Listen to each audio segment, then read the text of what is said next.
Episode ke-41, Pengusiran. Iya bu, tadi aku hampir bakar mereka berdua di dalam kamar. Alika mengakui kelakuannya kepada Bu Marni.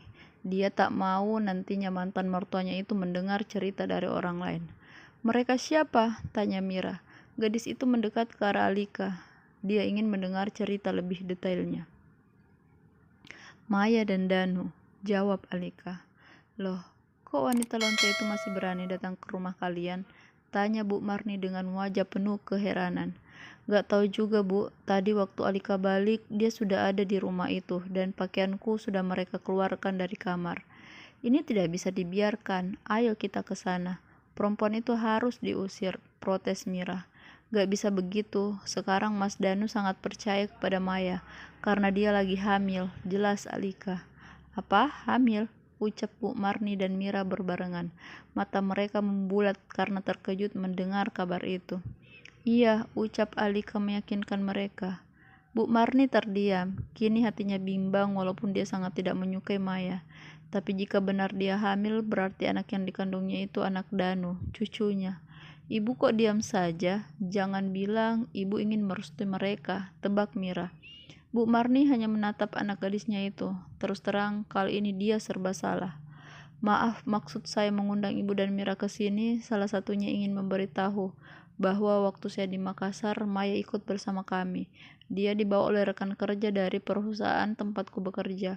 Awalnya, Pak Robi mengaku kalau Maya itu bekerja dengannya. Tapi setelah sampai di sana, kamar hotel yang dipesan cuma 3. Satu untuk saya, satu untuk Pak Hamid, dan satunya untuk mereka berdua.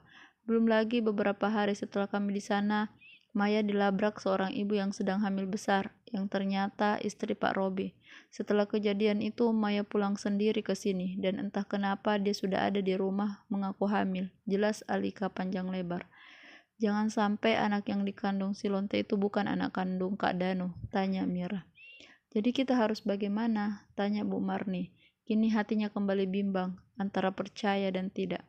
Kalau boleh memberi saran, biarkan saja mereka bersama. Setelah anak itu lahir, silahkan lakukan tes DNA supaya jelas dan biarkan Mas Danu menentukan sikapnya, ucap Alika.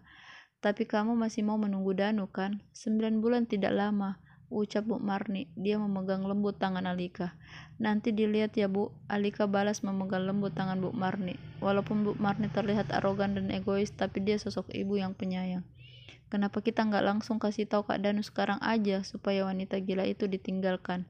Mira kembali memberi saran. Alika menggeleng lalu berkata, jangan, bisa jadi Mas Danu tidak percaya. Biarkan saja mengalir dulu. Jika sudah saatnya, pasti akan terbongkar juga. Soal tes DNA, cukup itu menjadi rahasia kita. Takutnya jika Maya tahu, maka dia akan menggugurkan kandungannya. Tapi mereka tetap harus diberi pelajaran, ujar Mira. Tenang, nanti ibu yang urus. Kalau memang apa yang kita bahas ini benar-benar, maka bisa dipastikan Maya tidak akan meninggalkan Danu dalam keadaan bagaimanapun, ucap Bu Marni. Dia menatap Mira dengan pandangan yang sulit diartikan. Danu terbangun ketika mendengar ketukan keras dari arah pintu depan. Dia berbalik membangunkan Maya, namun tak ada reaksi. Dia mencoba untuk duduk namun tidak bisa. Kakinya terasa sakit. Mungkin efek kemarin baru terasa. Mai, ada tamu. Danu kembali membangunkan Maya. Apa sih mas, ganggu orang? Tidur aja, sungut Maya. Ada orang di depan. Bukain pintu. Ampun deh, kita punya pembantu. Ngapain dia kita bayar kalau untuk buka pintu harus aku? Ucap Maya dengan intonasi tinggi. Kan Bo Inul nanti datang jam 10. Dia tugasnya cuman masak sama nyuci. Danu mengingatkan Maya. Sambil menggerutu tak jelas, Maya bangkit dari posisinya, lalu melangkah membuka pintu. Danu kembali merebahkan badan, mencoba untuk meredakan sakit di kakinya dengan cara tidur. Prang. Terdengar suara benda yang dibanting. Danu terkejut. Dia berusaha bangkit lalu mencoba berpindah dari tempat tidur ke kursi roda. Dengan susah payah, Danu akhirnya bisa naik ke kursi roda. Dia keluar dari kamar. Ruang tamu terlihat berantakan. Vas bunga dan bingkai foto telah hancur di lantai. Mira sedang berhadapan dengan Maya. Dada Mira naik turun menahan emosi. Mira, apa-apaan kamu? Bentak Danu. Kamu yang apa-apaan? Bu Marni balik bertanya kepada Danu. Lelaki itu kaget. Ternyata ibunya sudah duduk di sofa yang tak terlihat olehnya. Ibu ngapain sih datang ke sini kalau cuma buat kacau? Tanya Danu. Kamu sadar ngomong sama siapa? Tanya Bu Marni. Dia sama sekali tak memperdulikan pertanyaan anaknya itu. Tua bangka, gak usah sombong. Sebentar juga kamu bakalan mati, sahut Maya. Teriak Maya, sebuah sepatu tepat mengenai kepalanya. Itu balasan untuk kamu yang kalau ngomong tapi nggak pakai otak, ucap Mira. Gadis itu baru saja melemparkan sepatu yang dipakainya ke wajah Maya. Untung saja hanya kena bahu. Keluar kalian dari sini, usir Danu. Kamu yang keluar dari sini, anak durhaka. Selama ini aku sabar dengan semua kelakuanmu yang mencoreng nama baik keluarga kita. Sekarang kamu berani mengusir aku, ibu kandungmu, demi perempuan sialan seperti dia. Bu Marni balik menarik Danu. Dia tak bisa lagi menahan emosi. Tujuan awalnya ke rumah Danu untuk berbicara baik-baik, tapi mendapati Maya yang buka pintu dan menghardik Mira membuatnya tak terima. Mira bersedekap, senyumnya terkembang mendengar teriakan Bu Marni. Selama ini dia memang merasa kalau ibunya sangat menyayangi Danu sehingga tidak bisa bersikap tegas. Ibu gak bisa ngusir aku, ini rumah aku, jawab Danu. Tapi dibeli pakai uang ibuku, timpal Mira. Diam kamu anak kecil, bentak Danu. Matanya nyalang menatap Mira. Dia tak suka adiknya itu mengompori Bu Mira. Kamu yang diam, sekarang juga keluar dari rumahku, tanpa membawa satu barang pun. Dan mulai hari ini kamu bukan lagi pemegang perusahaanku. Usir Bu Marni.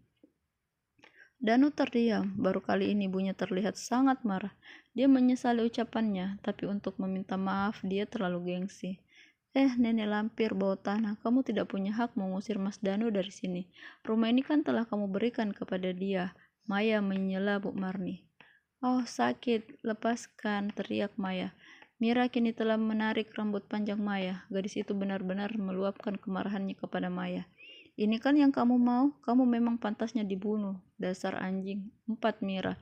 Tangannya masih menarik rambut Maya. Danu menjalankan kursi rodanya ke arah Maya dan Mira. Dia ingin melerai mereka berdua. Lepaskan dia sedang hamil. Lebih baik kalian pergi dari sini, teriak Danu dengan mata nyalang. Mira tak memperdulikan teriakan kakaknya. Dia terus saja menarik rambut Maya sampai wanita itu bersimpuh ke lantai, menahan sakit di kulit kepalanya. Mira, lepaskan nak, supaya mereka segera pergi dari sini. Ibu sudah muak melihat muka mereka, kata Bu Marni. Rambut Maya perlahan dilepaskan oleh Mira. Gadis itu kembali bersedekap dada, menunggu reaksi orang itu. Bu, kalau kami keluar dari sini, di mana kami akan tinggal? Ucap Danu. Wajahnya kini tiba-tiba memelas, seolah memohon kepada ibunya. Terserah kalian mau tinggal di mana, asal tidak di rumah ini, jawab Bu Marni. Tapi aku kan anak ibu. Itu dulu, sekarang kamu bukan lagi anakku.